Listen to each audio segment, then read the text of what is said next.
되시길 좀 축복해 주시고 또 마음의 소원들이 이루어지시도록 좀 축복도 해 주시고 좌우에 좀 보시면서 요새 너무 말이 좀 이제 힘이 들어서 서로 좀 축복의 말들을 하면 좋을 것 같아요. 우리 좌우에 좀 축복의 말들을 우리 하겠습니다. 예, 몸의 건강 하나님 꼭 주시길 바랍니다. 예, 마음의 소원도 하나님 꼭 이루어 주시길 바라겠고요. 하나님이 큰 은혜 부어 주시길 바라고 가정의 평안과 사업의 번창함이 꼭 있게 되길 바랍니다. 예. 우리가 세상을 살다 보면 가끔씩 전신이 번쩍 들 때가 있습니다. 큰 질병에 걸리거나 또 큰 사고를 당하거나 아니면 주변의 가족이나 친족이나 친구들이 또 임종을 맞이하거나 이렇게 되면 좀 마음에 큰 충격을 받죠. 그러면서 야, 내가 이렇게 살면 안 되겠구나. 야, 이 세상의 삶이 전부가 아니구나. 갑자기 떠날 수가 있겠구나. 내가 이거 참 좋은 일 하며 살다가 가야 되겠구나. 이런 생각을 하게 돼요. 지난주에 저는 교우들과 함께 2군데 장례식을 참가하고 조문을 하고 또 주례도 하고 이렇게 했습니다. 그러면서 야, 다시 한번 우리 인생 잘 살아야겠구나. 좀 오는 건 순서가 있지만 가는 건 순서가 없으니까. 내가 아무리 이 세상에 이런저런 일 많이 벌려놓고 또 계획도 멋들어지게 세운다 할지라도 오는 건 순서가 있지만 가는 건 순서가 없잖아요. 세상의 모든 주인은 하나님이시거든요. 하나님이 와라. 올 스톱이에요. 무슨 뭐 내년 계획, 10년 후의 계획 다 스톱에 다 써요. 그냥 가야 돼요, 하나님께. 우리는 그래서 이 땅 사는 동안에 하나님과의 관계를 좀 잘해야 되겠다. 웬관이 내가 하나님 등지고 아무리 발버둥 치고 계획을 세워도 그건 자기 생각일 뿐이에요. 하나님은 시도 때도 없어요. 하나님이 정해놓으셨어요. 오라 그러면 바빠요. 전 할 일이 있어요. 이게 통하지가 않아요. 그냥 갑작스럽게 가는 수가 있어요. 그래서 우리는 좀 이 땅 사는 동안에 좀 하나님을 의식하고 또 하나님의 뜻이 무엇인지 그 마음에 뭐가 들어있는지 좀 우리가 헤아리며 사는 건 지혜이겠다. 좀 이런 생각을 했습니다. 그래서 오늘 이런 양을 찾는 목자의 비유를 통해서 다시 한번 하나님의 마음이 어떤 것인가, 하나님의 뜻이 어떤 것인가 한번 살펴보기를 바랍니다. 오늘 바라기는 이 말씀들을 통해서 좀 세상에 물들어 버린 우리의 마음들, 너무 세속적이고 너무 이기적이고 너무 자기밖에 모르고 너무 좁은 이런 우리의 생각들이 좀 하나님의 마음을 다시 한번 우리가 살펴보면서 우리의 마음을 새롭게 하는 귀한 축복의 시간이 꼭 되어지기를 바랍니다. 자, 그러면 오늘 이런 양을 찾는 목자의 비유를 통해서 들려주시는 하나님의 마음, 그 마음이 우리에게 주는 교훈이 무엇일까요? 우리 첫 번째로 7절입니다. 7절 같이 한번 읽어보겠습니다. 7절 함께 합독해 봅니다. 자, 시작. 내가 너에게 이르노니 이와 같이 죄인 한 사람이 회개하면 하늘에서는 회개할 것 없는 의인 99으로 말미암아 기뻐하는 것보다 더하리라. 아멘. 첫 번째로 이 잃은 양을 찾는 목자의 비유를 통해서 하나님이 알려주시는 하나님의 마음과 교훈은 무엇이냐? 한 영혼을 소중히 여겨라 하는 거예요. 우리 한번 따라해 볼까요? 한 영혼을 소중히 여기라. 누가복음 15장엔 3가지 비유가 나옵니다. 하나는 그 10드라크마의 비유. 여인 하나가 10드라크마를 가졌는데 하나를 잊어버렸어요. 근데 그걸 끝까지 찾다가 결국 찾아냈다. 그런 얘기. 또 목자의 비유도 나오죠. 목자가 100마리 양이 있었어요.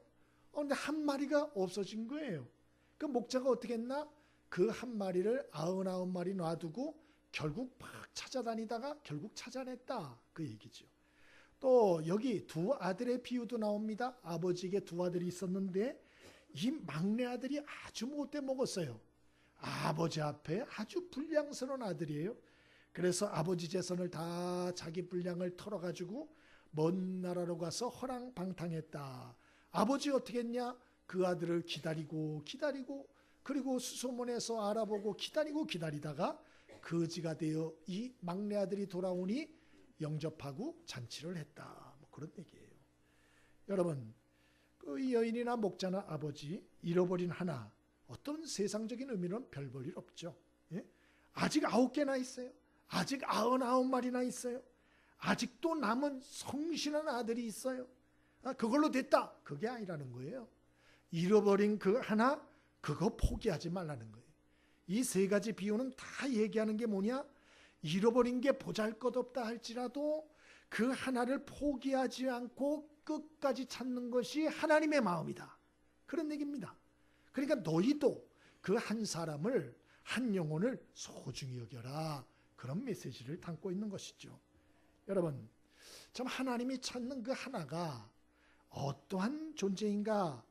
그게 이제 더 문제인데요. 대단한 존재가 아니에요. 누가복음 15장 배경에 보면 15장 1절 7절에 예수님이 이 죄인들과 쇠리들과 함께 식사를 했다. 그리고 그들을 염두에 두고 한 얘기예요. 그러니까 예수님이 귀중히 여기는 한 영혼이 누구냐? 바로 쇠리요, 창녀요, 죄인들이라. 그런 얘기입니다. 그 얘기. 그러니까 세상적으로 인간 대우받지 못하는 사람들, 세상 사람이 거들떠보지도 않고 멸시하고 무시하는 존재들, 지극히 하찮은 존재들, 그러한 존재들이라고 너는 생각하지만 그러나 하나님은 그들을 소중히 여겨라. 그런 말씀이죠. 여러분은 모든 사람을 다 소중히 여기십니까? 아멘. 그러세요? 대단한 분이세요. 솔직히 저도 개인적으로 참 그 모든 사람이 소중하다 이렇게 여겨지질 않아요. 예? 그 어떤 사람은 한심하다, 아유 불쌍하다 이런 생각이 드는 사람들이 있어요. 그 교회 앞에 매일 새벽부터 나와서 하루 종일 줄담배 피는 분이 계세요. 그래서 그분은 솔직히 이렇게 보면 귀하다, 소중하다 이런 생각이 잘 안 들어요. 아유 가엾다, 얼마나 속이 타면 좋을까. 예? 아유 참 답답하다 이런 생각이 들지. 귀중하고 소중하고 이런 생각이 잘 안 들어요. 또 상가 앞에서 대낮부터 술판을 벌이시고 그냥 얼굴이 벌게져 있는 이 주당 클럽 멤버들을 뵈면 제가 솔직히 귀하시다, 이야 너무나 소중한 분이다 이런 생각이 솔직히 잘 들지가 않아요. 그런 분은 별로 전도하고 싶은 생각도 간절하게 들지는 않아요. 교회 와가지고 술주정 하실까봐. 솔직한 여러분의 목사 수준입니다. 그런데 하나님의 생각은 전혀 틀리다. 할렐루야. 그게 우리가 소망이 있는 것 같아요. 예? 하나님의 생각은 다르다는 거예요. 하나님은 그런 자라 할지라도 세상 사람이 손가락질하고 한심하고 답답하다 그래 무시하고 멸시받는 자들이라 할지라도 하나님은 그들을 귀하게 보신다는 거예요. 그들이 돌아오기를 간절히 기다리고 있다는 거예요. 그리고 그들 하나가 돌아왔을 때 여러 명도 아니에요. 한 명이 돌아왔을 때 우리 하나님은 온 천하를 얻은 것처럼 기뻐하시며 잔치하신다. 그게 바로 하나님의 마음이다. 너희도 같은 마음을 가지고 살아라. 오늘 그렇게 말씀하시는 거예요. 금년에 교회 창립 주일, 교회 생일을 맞이해서 우리가 6월 18일, 6월 셋째 주에 우리가 총동원 초청주일 행사를 준비하고 있습니다. 이런 거를 준비할 때에 염려가 되는 게 있어요. 금년에는 몇 분이나 오실까 새로. 또 오신 분들 중에서 결신하는 분들이 몇 분이나 될까. 이 숫자에 관심이 없을 수가 없어요. 왜? 오신 분이 많으면 결신자도 많아요. 그러나 오시는 자가 적으면 결신자도 적게 마련이죠. 좀 그런 게 걱정이 되고 좀 여러 가지 그렇습니다. 그러나 우리 하나님의 시각은 다르다는 거예요. 하나님은 숫자를 기뻐하는 분이 아니라는 거예요. 그래서 여기 보면은 한 명이 돌아와도 하나님은 잔치한다는 거예요. 야, 이건 정말 생각이 180도 틀린 거예요. 또 그 돌아온 사람이, 초청되어진 사람이 세상적으로 유명인사들, 좀 돈도 많고, 이분은 땅이 100만 평이 있는 분입니다. 와, 야, 이분은 아파트만 20채예요. 와, 이분은 차가 세계에서 제일 비싼 차가 뭔가요? 네, 뭐 잘 몰라가지고. 네? 하여튼 세계에서 제일 비싼 차를 타고 교회에 오셨습니다. 와, 이분은 국회의원이에요. 와, 이분은 대열초등학교 교장 선생님이고, 이분은 와, 이렇잖아요. 안 그래요? 저만 그럴까요? 그런데 하나님은 그렇게 다수를 찾는 것도 아니고 그렇게 세상적으로 유명하지 않아도 하나님은 그 유명하지 않고 보잘것없고 죄인이요 세리요 창녀요 그런 자라 할지라도 그런 자가 하나님 앞에 나와서 단 한 명이 구원받는다 할지라도 하나님은 기뻐하신다. 할렐루야. 이게 여기서 얘기를 하는 거예요, 성경이. 근데 이런 말씀을 볼 때마다 참 양심의 가책을 받을 때가 많은 게 사실이죠. 왜냐? 이 목사부터 세상에 오염이 많이 돼 있어요. 그래서 사람을 볼 때 차별이 될 때가 많이 있어요.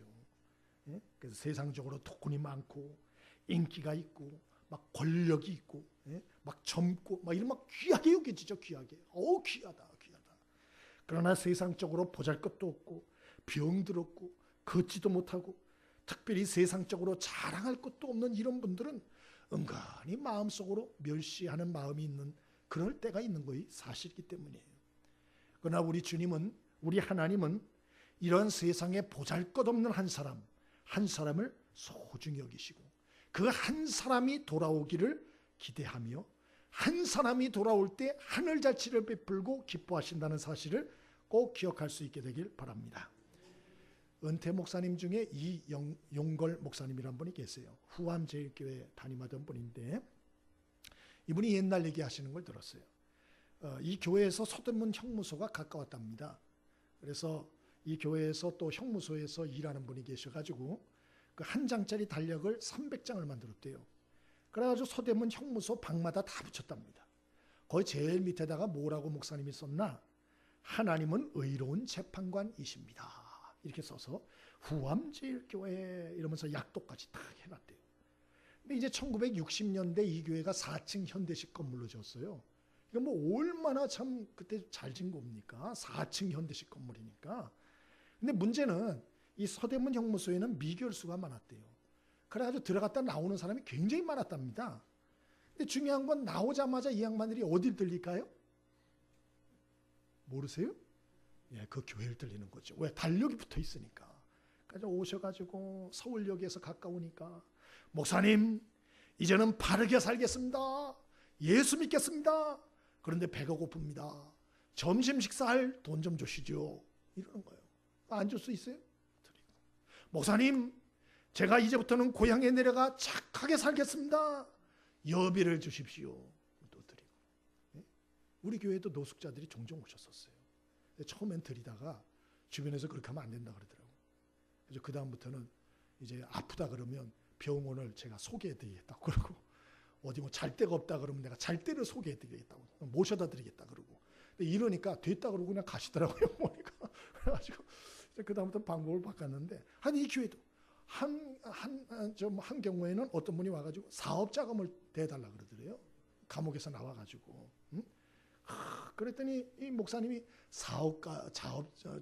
그 자금까지 대드릴 그런 여력은 없다고. 그랬더니 이분이 교회가 이렇게 큰데 그 헌금 가지고 너만 다 가지려 그러냐고. 너 맞고 내놓을래? 그냥 내놓을래? 막 이래가지고 우산대로 치고요. 주먹으로 쳐가지고 병원에도 입원하시고 그랬대요. 여러분 같으면 이 일을 계속 하겠어요? 안 하겠어요? 못하죠. 근데 계속 하셨대요. 계속 했는데 사역을 하다가 어떤 분을 만나냐? 이인숙이라고 하는 여인을 만났는데 여인이 보따리를 들고 감옥에서 나와서 이 교회에 온 거예요. 이북에서 혼자 이제 나오신 피난민인데 이 남한의 돈 많은 노인을 만나간 거예요. 그래가지고 재혼을 하셨어요. 하도 착하고 참하니까 이 착한 아내한테 내가 재산을 상속해줘야겠다. 이 자식들이 아주 못되게 한 모양이에요. 유산 상속을 이 여자분한테 다 한 거예요. 자식들이 난리가 났죠. 이럴 수가 있냐고. 그럼 너는 나한테 이럴 수가 있냐? 아버지가. 니들이 어떻게 했나 한번 생각해보라고. 이러고. 그러다가 아버지가 혈압으로 돌아가셨어요. 돌아가셨어요. 그러니까 더 난리가 난 거예요. 이 자식과 후손들이. 그리고 뭐라고 죄를 뒤집어 씌웠는 거 아니? 새로 들어온 여자가 돈이 탐나가지고 재산을 상속받고 아버지 농약 먹여 죽였다고. 이래가지고 뒤집어 씌워가지고 8명 거짓 증인을 세우고 농약을 그냥 통 있는 거를 그 증거물로 내놓고 막 이래가지고 재판한 거예요. 이분은 북한에서 내려와가지고 연고가 아무도 없는 거예요. 아무도. 그래가지고 결국 1심에서 사형 온도를 받았어요. 그러니 2심에 가야 되는데 감옥에서 답답한 거예요. 근데 감옥에 보니까 딱 달력이 있는 거예요. 그걸 뭐라고 써 있어요? 하나님은 의로운 심판자이십니다. 그 달력을 보고 눈물로 기도한 거예요. 하나님은 의로운 심판자이시라면서요. 하나님은 아시죠. 하나님 살아계시다면 하나님은 아시죠. 내가 남편 죽이지 않았다는 거 하나님만은 아시죠. 절 좀 도와달라고 기도했다는 거예요. 2심에 나갔대요. 국선 변호사라고 있는 사람이 그러더래요. 뭐 할 말 없죠? 그러더래요. 이런 국선 변호사가 그러면 돼요, 안 돼요? 이 정신 나간 국선 변호사죠. 할 말 없죠? 이게 무슨 소리예요? 응? 그러고 끝나고 검사가 결국 사형을 구형했답니다. 근데 판사가 말이에요. 이분이 이렇게 얘기하더래요. 검사님, 이분이 농약을 먹여서 남편을 죽였다 그러는데 그걸 어떻게 합니까? 그랬더니 검사가 그러더래요. 8명 증인이 있고 현장에서 나온 농약병이 있다고. 근데 그 판사가 그러더래요. 혹시 시체 해부 해보셨어요? 그러더래요.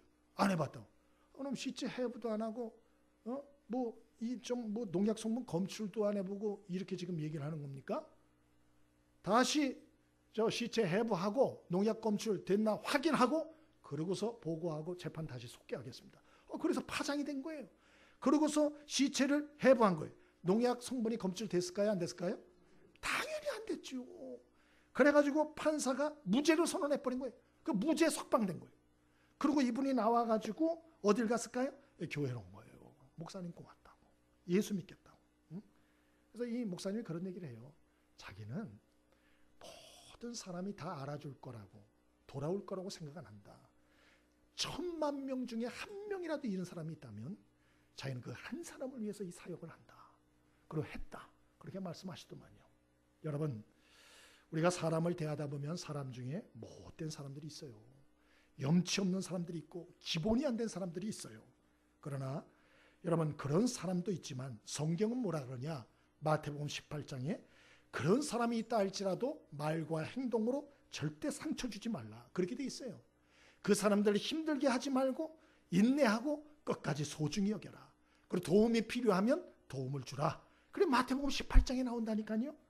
그리고 아주 중요한 말씀이 있어요. 마태복음 18장 5절에 이런 말씀이 있어요. 한번 따라보죠. 누구든지 내 이름으로 이런 어린 아이 하나를 영접하면 곧 나를 영접함이니. 이 말씀을 예수님이 하시는데 이 말씀이 뭐냐? 이 어린아이 같이 철딱선이 없는 사람들이 있다는 거예요. 근데 그들만 보고 어떠한 사역이나 섬김을 하려고 하지 말라. 그 얘기예요. 주의 이름을 기억하라는 거예요. 주님의 얼굴을 생각하라는 거예요. 그리고 그들을 접대하고 대접하라는 것입니다. 그 사람들만 바라보면 절대로 그 사람 도와줄 수 없어요.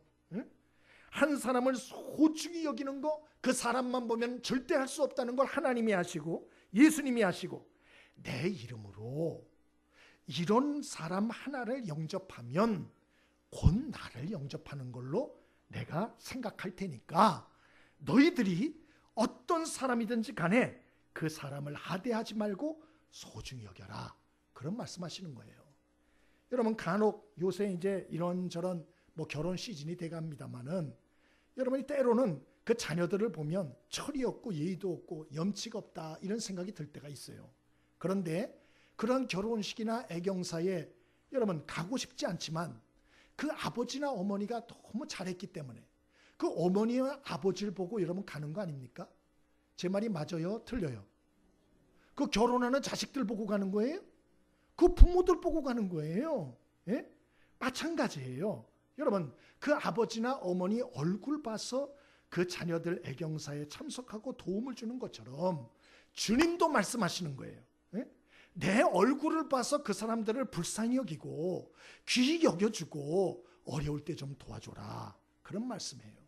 누가복음 6장 36절에 그래서 주님 말씀하시기를 너희 아버지의 자비로우신 같이 너희도 자비로운 자가 되라.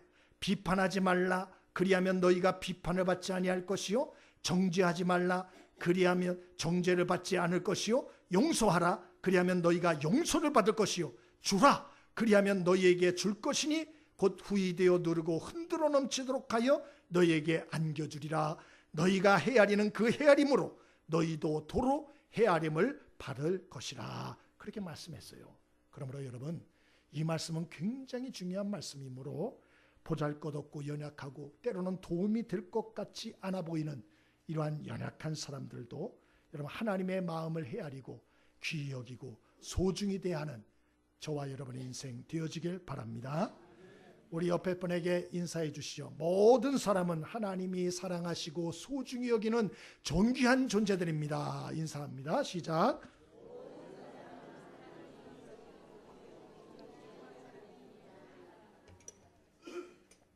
아멘이십니까? 모든 사람 꼭 명심하십시오. 두 번째로, 오늘 이 잃어버리는 한 양을 찾는 목자의 비유를 통해서 가르쳐주는 교훈이 무엇인가, 우리 4절을 한번 같이 읽어보겠습니다. 4절, 5절 두 절만 있습니다. 4절 5절입니다. 함께 있습니다. 자, 시작. 너희 중에 어떤 사람이 양 100마리가 있는데 그 중에 하나를 잃으면 99마리를 들에 두고 그 잃은 것을 찾아내기까지 찾아다니지 아니하겠느냐? 또 찾아낸즉 즐거워 어깨에 메고. 아멘. 두 번째로, 첫 번째로는 한 영혼을 소중히 여겨라. 그게 주님의 마음이에요. 두 번째로 우리에게 대한 당부와 하나님의 마음은 무엇이냐? 잃어버린 영혼을 구원하라 하는 것이에요. 잃어버린 영혼을 끝까지 구원하라. 여기 목자는 99마리의 양을 놔두고 잃어버린 양을 찾아 나섰어요. 그리고 찾고 찾도록 찾았다, 이렇게 돼 있어요. 그냥 찾다가 안 돼서 포기했다, 이게 아니고 찾고 찾도록 찾았다, 이렇게 돼 있어요. 찾고 또 찾은 거예요. 그래서 결국 그 한 마리 양, 잃어버린 양을 찾았다. 그래서 이 목자가 너무 기뻐 어깨에 메고 돌아와서 이웃 불러 잔치했다, 뭐 이런 얘기죠. 여러분, 이건 뭘 가르쳐 주느냐? 하나님이 무엇을 가장 기뻐하나, 이걸 알려주는 거예요. 여러분, 99마리 양은 뭐냐? 이거 교회입니다. 교회. 하나님은 하나님의 교회에서 성도들이 하나님께 예배하고 봉사하고 또 헌금 많이 하고 귀하죠. 그러나 하나님이 가장 기뻐하는 게 있어요. 가장 기뻐하는 거. 하나님 뭘 가장 기뻐할까요? 아세요? 하나님이 가장 기뻐하는 건 이 세상을 구원하는 것입니다. 잃어버린 한 영혼을 구원하는 것이고요, 잃어버린 한 영혼을 하나님께 돌아오게 하는 것이다 하는 것을 오늘 예수님이 직접 말씀해 주고 계시는 것이죠. 여러분, 저와 여러분이 이 말씀을 마음에 잘 새기게 되길 바랍니다. 그래서 우리가 이것저것 해야 되지만 하나님이 가장 기뻐하는 소원, 예수님이 승천하시면서 마지막으로 주신 당부도 똑같은 거예요. 잃어버린 영혼을 찾고 찾도록 또 찾아다오. 그게 주님의 당부예요. 당부. 그럼 어떻게 하면 좋을까? 우리가 어떻게 한 영혼을 구원하는 삶을 살 수 있을까? 여러분 다 아는 얘기 몇 가지 하겠습니다. 첫 번째, 사람에 대한 관심을 가지고 기도하세요. 첫 번째 뭐 하라고요? 사람에 대한 관심을 가지고 기도해라. 기도 안 하면요, 전도하고 싶은 생각이 안 일어나요. 사람들을 봐도요, 안 믿는 사람 봐도요, 지옥 가든 말든 내가 뭔 상관이야, 천국 가든 지옥 가든 내가 뭔 상관이냐고, 죽든 말든 뭔 상관, 이렇게 된다니까요. 이 악한 본성대로 그냥 생각하고 사는 거예요. 내가 뭔 상관이냐고, 이렇게 돼요. 그러나 우리가 하나님 앞에 정말 기도하면요, 하나님이 우리의 마음에 말씀하세요. 야, 사랑하는 아들딸아, 너 그 사람을 좀 불쌍히 여기면 안 되겠냐? 그 영혼을 네가 좀 한 번 더 권면하면 안 되겠냐? 주님 우리에게 말씀하신다고요. 그리고 하나님의 마음을 느끼게 하신다고요. 그래서 기도해야 되는 거예요. 그래서 기도 안 하면 절대로 한 영혼도 일평생 구원하지 못하고 죽어요. 여러분, 한 영혼도 구원하지 못하고 기도하셔야 돼요. 한 영혼 구원하는 게 쉬운 게 아니에요. 쉬운 게 아니에요. 반드시 한 영혼을 구원하려면 기도하셔야 됩니다.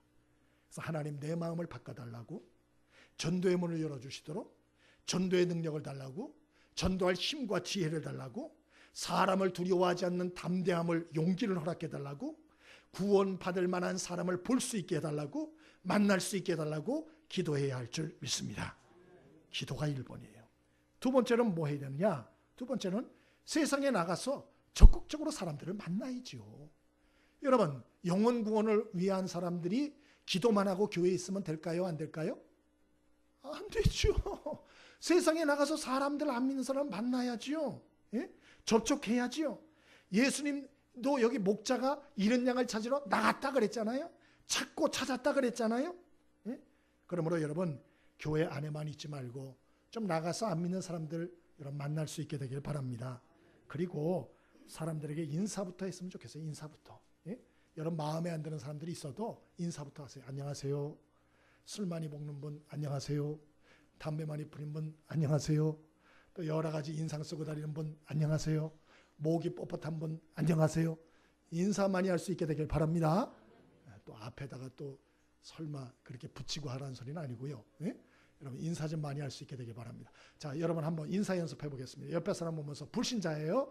자, 보시면서 하나님이 가장 소중히 여기고 사랑하는 불신자입니다. 만났습니다. 인사합니다. 자, 시작.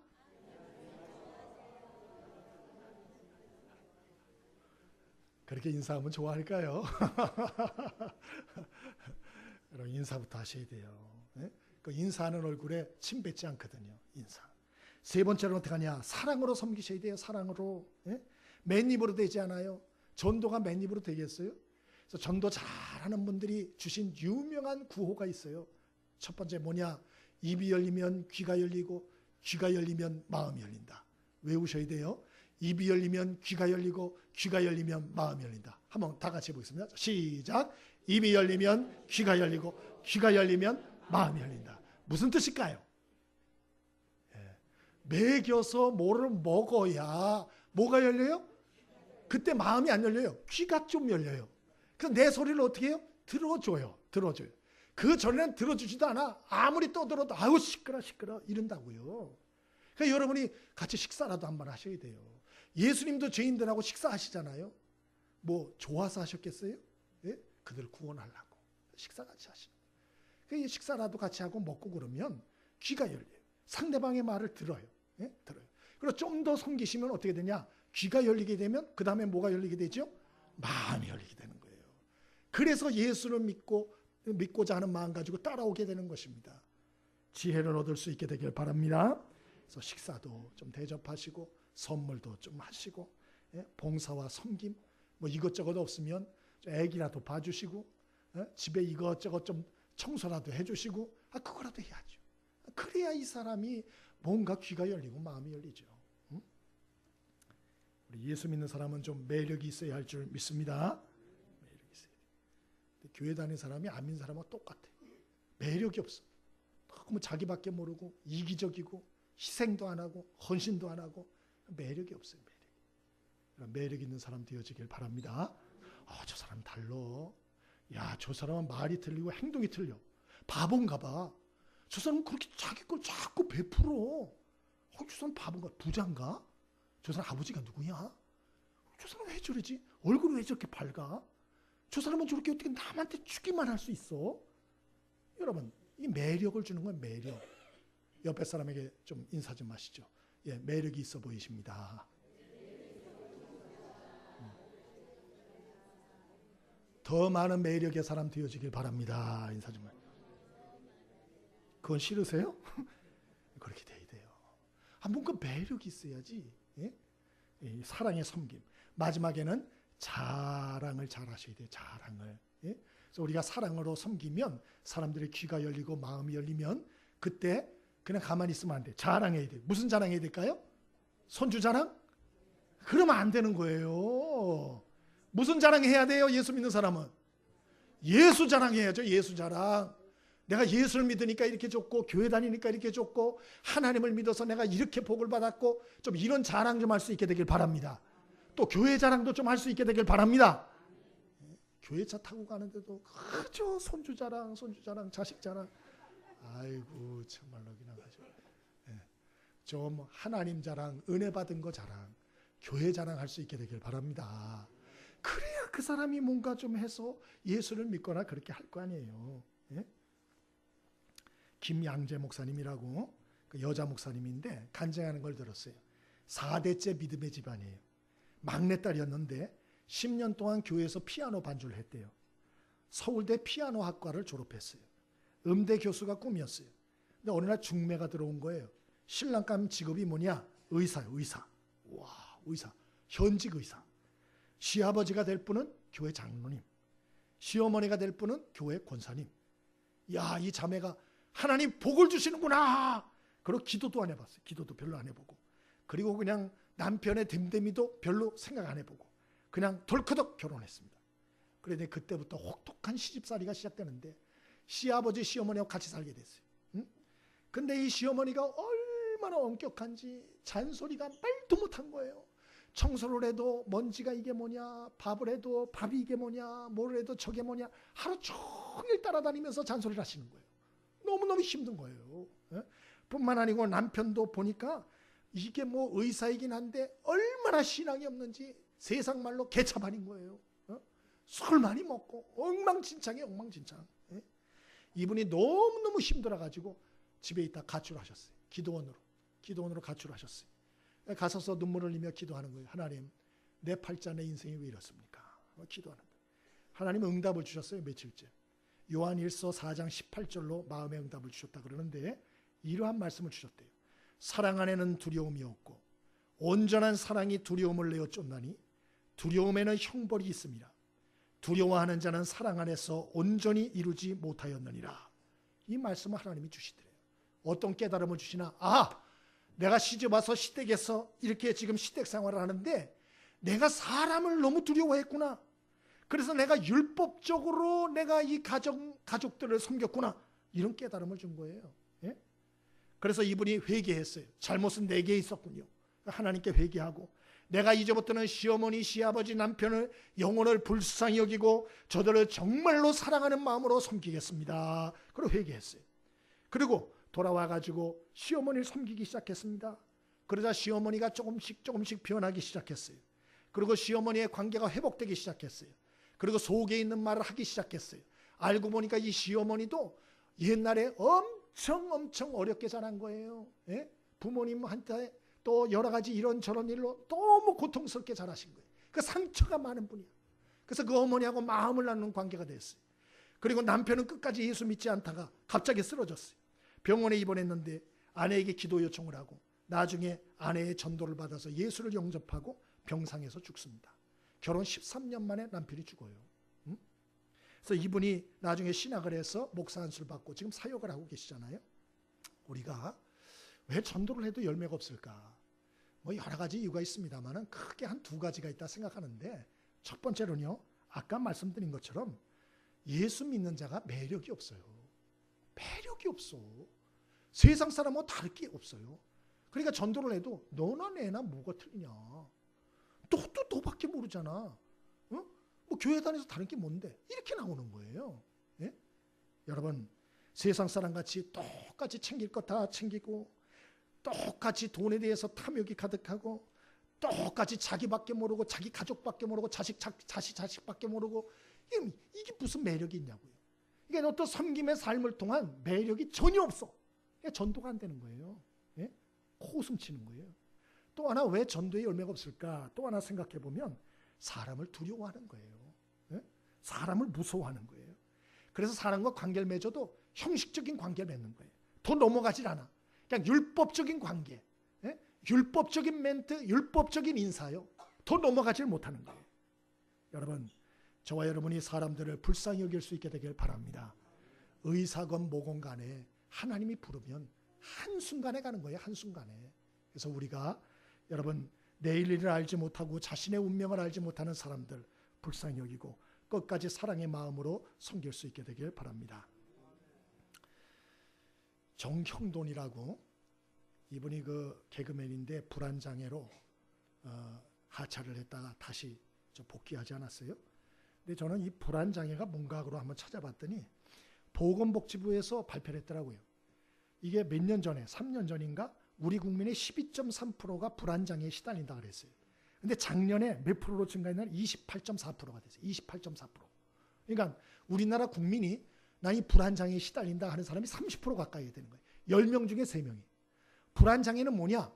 이렇게 길거리 가다가 누가 자기를 칼로 푹 찔릴 것 같은 거예요. 예? 그리고 자기가 가다가 자동차에 팍 받쳐서 죽을 것 같아. 예? 자기가 잠을 자다가 심장이 멈춰서 죽을 것 같아. 이 불안장애예요. 그래서 아무것도 못하는 거예요. 예? 불안장애. 또 자녀들이 막 가다가 차에 치여서 죽을 것 같아. 애들이 막 납치될 것 같아. 이 불안장애입니다. 이런 불안장애자가 30%라는 거예요. 30%. 그럼 예수 믿는 사람들은 어떠냐?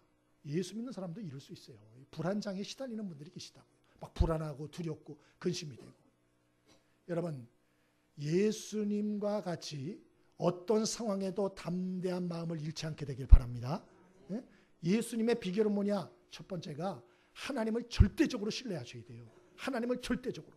요한복음 14장 1절, 너희는 마음에 근심하지 말라. 하나님을 믿으니 또 나를 믿으라 그랬어요.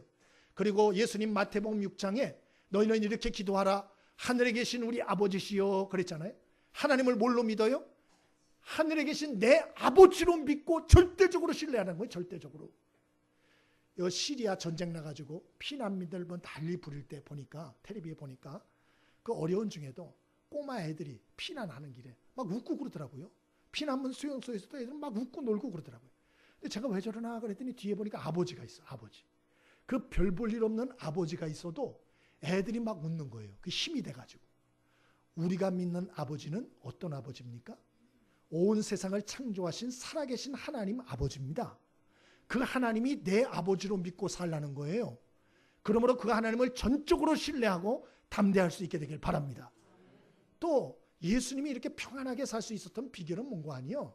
하나님의 뜻에 절대적으로 순종하며 사셨어요. 예? 그러니까 하나님하고 관계가 맺힌 게 없어요. 그러니까 하나님이 항상 평안을 주시는 거예요. 마음이 담대한 거예요. 우리가 신앙생활을 하면서도 왜 불안증이 자꾸 찾아오는 줄 아세요? 왜 두려움이 자꾸 임하는 줄 아세요? 하나님과의 관계에 문제가 있다니까요. 이게 하나님의 뜻에 순종을 안 하는 거예요. 불순종이 습관이 된 거예요. 그러니까 하나님하고 자꾸 충돌하는 거예요. 그러니까 자꾸 마음에 불안이 오는 거예요. 불안이. 하나님은 내게 이미 여러 가지를 명령하고 말씀하는데 내가 거부하니까 그러니까 내 영혼이 느끼는 거예요. 불안한 거예요. 수시로 불안이 오는 거예요. 막 두려움이 오는 거예요. 여러분, 하나님 아버지의 가장 큰 뜻은 무엇인가? 영혼 구원이라는 걸 잊지 않게 되길 바랍니다. 그래서 우리 평생에 하나님과의 관계 좋게 하고 하나님이 주시는 평온과 능력을 누리며 살 수 있기를 바랍니다. 우리 복음성가